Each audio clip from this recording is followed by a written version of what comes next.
Even though China is the most populous country in the world, it's rare to see a Chinese-developed game released worldwide. However, history has been made as the first Chinese-developed PlayStation 4 game, Koi, has been released to Western audiences. Koi embraces the artsy side of gaming. After the success of that game company's endeavors, namely Flower and Journey, games based on serenity and art have some big shoes to fill. Does this indie exclusive bring something fresh to the Western markets for this genre?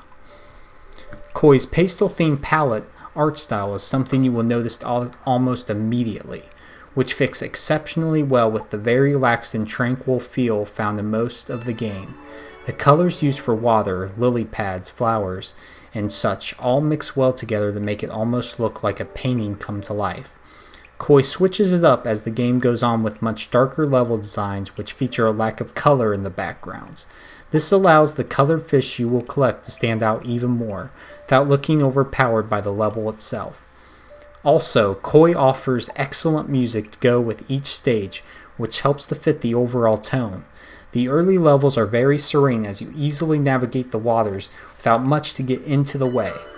However, as the tension rises in later levels, like with the water currents, the music also picks up and really helps to enhance the overall atmosphere of the game.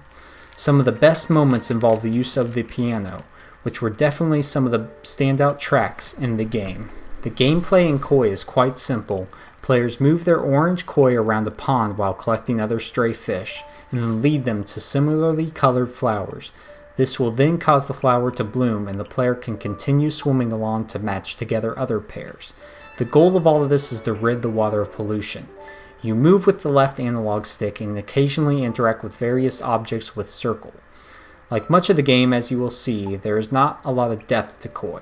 There is not even a button to make you move faster, and much of the controller is never used. This isn't necessarily a problem, but later segments in the game make you wish for a way to swim faster. Unfortunately, there's no challenge to be found here in Koi, which makes for a downright boring experience. While there are evil blackfish, which will attack when they see the other player, they can only temporarily stun you. This pretty much makes them a non-issue, and you lose nothing by getting hit by one. The lack of challenge wouldn't be an issue if there was at least some variety, but there just isn't any to be found here besides some terrible attempts at puzzles. Several times during Koi, players run into blockades, which can only be passed by essentially playing a memorization game. There are only two types, a Simon ripoff, which has you tapping leaves in order, and one where you have to find matching fish patterns.